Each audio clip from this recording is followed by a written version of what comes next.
difference is that Erling needs maybe the all his mates, to do it. When arrive there, that is unbelievable. Messi had the ability for himself to do it. Let's rewind the clock to last year. Ronaldo was at his peak. He was still at his peak, scoring goals in and out for Man United. Messi, not so much. Come this year, Messi is at his peak. Ronaldo is warming the benches. But this video is not about that. It's about two other players and what the future of football has in store for fans like us. Everything else after this intro. Hit it.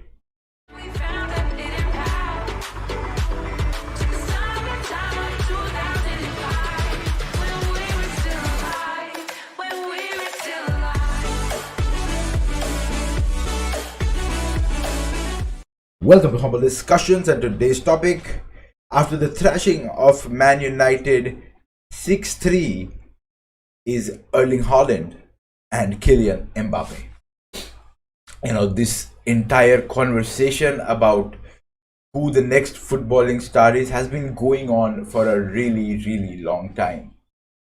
If we look at the past records, there is nothing that beats Cristiano Ronaldo and Lionel Messi. There is nothing that will surpass them, and that is what we have thought for the longest. But is that all going to change? Is everything and all the records that they have set for themselves and for the footballing world, are they going to shatter? Why? Because these two talents are here to stay. I wouldn't have made this video if if Haaland wouldn't have done these crazy things. For the longest, if you look at my videos, for the longest, even before these videos, I have said that Haaland coming to the Premier League is the biggest thing that has happened in the Premier League. I did not rate Darwin Núñez at all. I do not even like him as a player. But it's just me, right? People can like him. Of course, he did well in the Portuguese league, hence the 100 million price tag. But I always thought that was inflated. Haaland, on the other hand, he didn't cost that much because, of course, contract was expiring and would get whatever you would want to. Plus, he also had a release clause that was lesser because no one expected him to do what he's doing right now, right? What? 11 games, 17 goals? And to get him for around 60-70 million, it's a bargain, right? Like, you'll take that at any point of time. Any given day, any point of time, you just bring in that player, right? And Man City has done the same. Plus, it's just not the fees that you should talk about. It's the wages as well. So it's like 375,000 per week, right, for Haaland. So that accounts to a lot of money over time. Plus, it's a 4-5 year contract, so you have to pay a lot of money for that one player.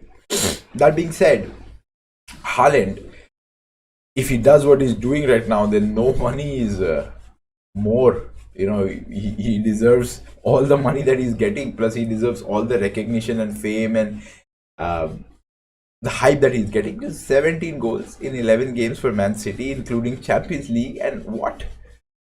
Fucking Premier League, bro. Fucking Premier League, the toughest league in the world. And this is not me saying. All pundits across world has said this, that the level of football in the Premier League is the highest freaking standard of football, and he's making a mockery out of it. De Bruyne is just feeding him with the balls. Someone else is from his team. And plus, Pep also said the difference is that Erling needs maybe the all his mates, to do it. When arrive there, that is unbelievable. Messi had the ability for himself to do it.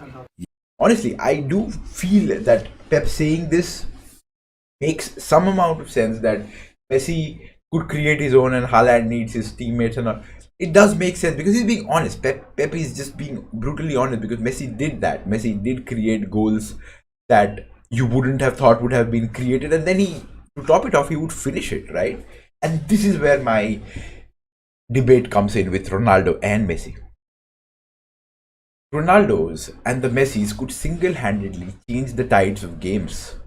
Messi's would dribble past 4 players and finish it in the low bottom corner.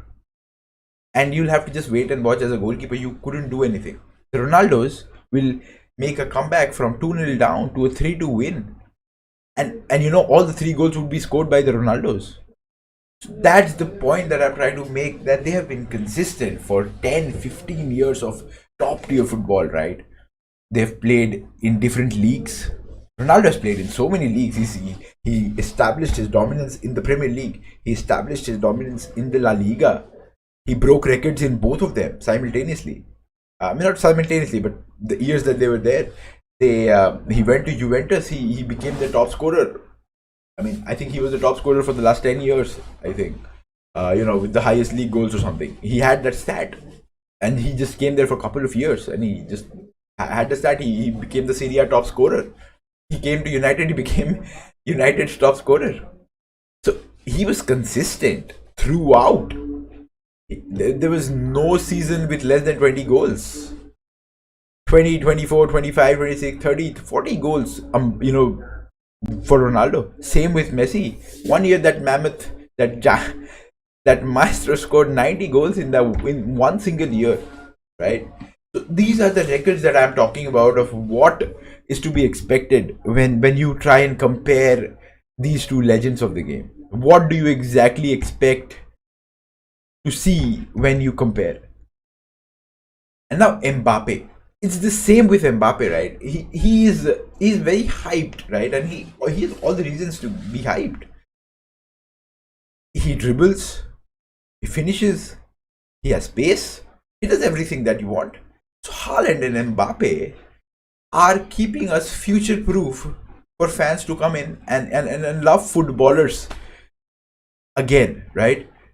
We always have to idolize some player in some capacity to be falling in the love, to be falling for the game or falling in love with the game, right? We always need, like as a religion, you need gods to someone to pray to. In football, you need players to someone to look up to, and that has been the case for the longest. Before Ronaldo and Messi, people did prefer someone or the other. Like, I think for United, it was I think Cantona, there was George Best, and they all had their timelines, but there were people who were worshipped. There were footballers who were worshipped.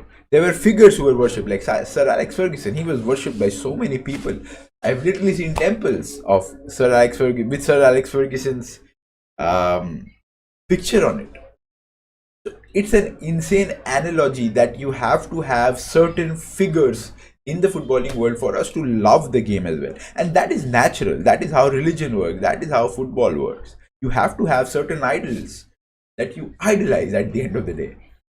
And I think somehow, somewhere, barring all comparisons, right now is our time to enjoy football, because we're seeing everyone play on the pitch together. We are seeing Ronaldo, we are seeing Messi, we are seeing Haaland, and we are seeing Mbappe. We are seeing all of them on the pitch together, and we'll see them for, I think, next couple of years. And then I think it's time for Haaland and Mbappe to take over the medal and do big things for the footballing world. However, if you ask for my final judgment, I think to break Ronaldo's and Messi's record on the larger scale, it is going to be a tough ask. It is going to be a really tough ask, scoring 800 to 1,000 goals, somewhere in that number.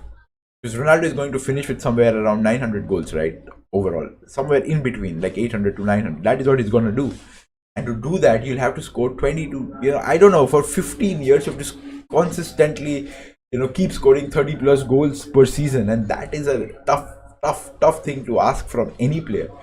For 10 to 15 years to score 30 plus goals is a very tough ask. But if at this point of time, if you can look up to some player who can do that, I think that will be Haaland, and that might be Mbappe, because Mbappe also has been having a great season right now. Plus, he's been having good seasons throughout. Like, he's been doing well in the Champions League. They've been reaching semi-finals here and there. They've been reaching finals.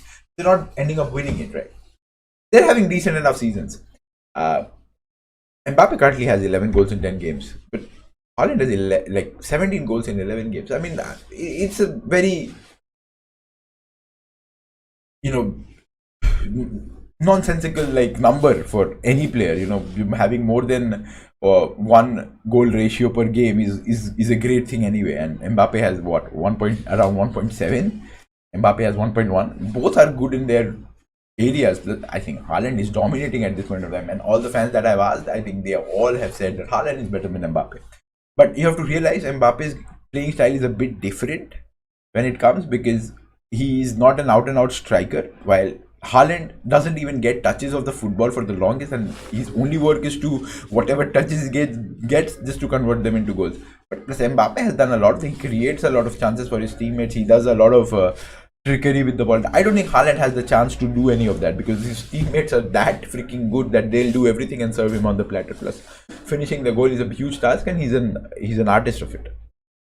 So the narrative around these things is like, I think we'll have an answer to whatever it is. I think in the next 2-3 years, when Erling Haaland and Kylian Mbappe keep doing what they're doing, and we keep following them for the longest, and then we see where it all ends, and does it actually be is consistent, and will it actually be that consistent that Ronaldo and Messi have been doing for the longest.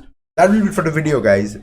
If you're here for that long, consider commenting, liking, subscribing, and I will see you guys in the next one.